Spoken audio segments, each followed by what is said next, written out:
And now, it's time for another Dice Tower review with Tom Vasel.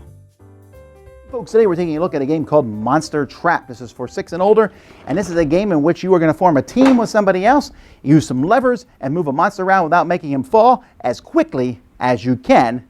Here's how it plays.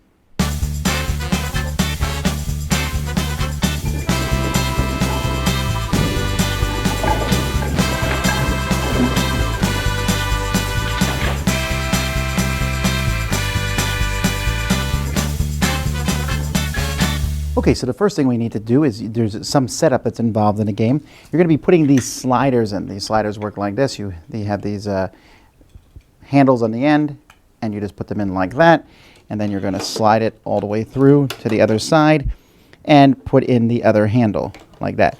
So this will slide back and forth. The other slider, if you do one on the other, going the other way, putting it underneath here, it's going to go underneath the other one. They're going to fit in that way. So you're also going to be taking these monster tokens and putting them in each of these recesses here. So let me get this set up for you. Okay, so first of all, you can see these sliders move back and forth, these on top of the other ones. What you're trying to do is you're trying to get monsters home, and you're trying to catch a monster. The first thing you'll notice over here are there's different teams. So what will happen is each person will be a color. So let's say I'm purple, and Melody's orange, and Holly's yellow, and Violet's red. So each round of the game, 2 players are going to be paired up against each other, and you have these pieces to remind you of that. Also, each round of the game, you'll take one of these eyeballs and throw it in there just to keep track of how many rounds there are. Now, on a team's turn, they're going to take this timer, 45-second timer, and turn it over, and you'll reveal the top card. This shows one of the monsters here. So you put this monster here. Now, both players are going to have to move this monster into the middle. And you're doing that by working together. So I might have these 2 handles and move it here. Then I'm hoping that the other player, who here is Holly, will take her handles and move it down so we can get it in the thing as quickly as possible because time is running out. Hurry. So grab those 2 handles and grab that monster and get it down to me.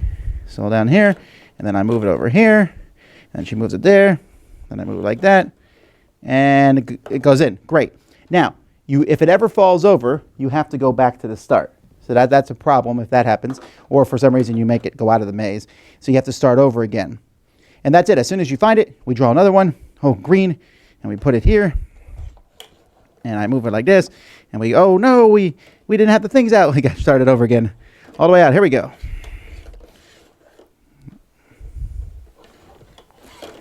Boom. And so we just keep going and try to get as many. When time runs out, that's fine. These cards are placed here. And at the end of the game, your score is going to be equal to the total of where your 2 things are. Whoever has the highest score is the winner. You can also play a more advanced version where you'll draw a location card, which means the monster needs to go to that spot first and then go in the middle. So I draw the rug and the purple monster. So we put these here. So the purple monster has to go to the, so we have to start him up again, has to go to the rocking horse before anything else.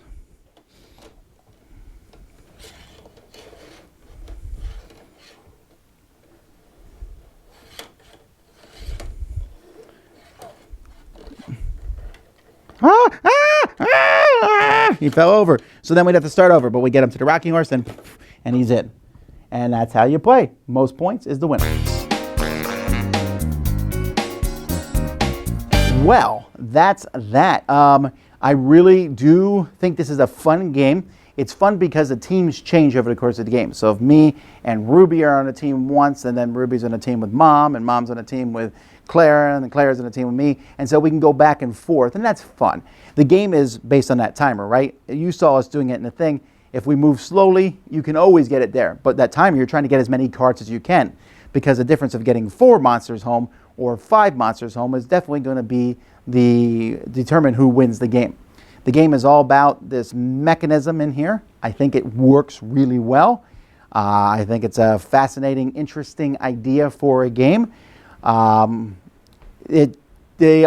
don't necessarily like that you have to take the whole thing apart and put it back in a box between games. That's kind of a pain, but it's not that hard to put together. But storing everything in, some stuff goes under the tray. That's a little bit more work than I would prefer normally for a kid's game. Usually you just want to throw everything back in the box.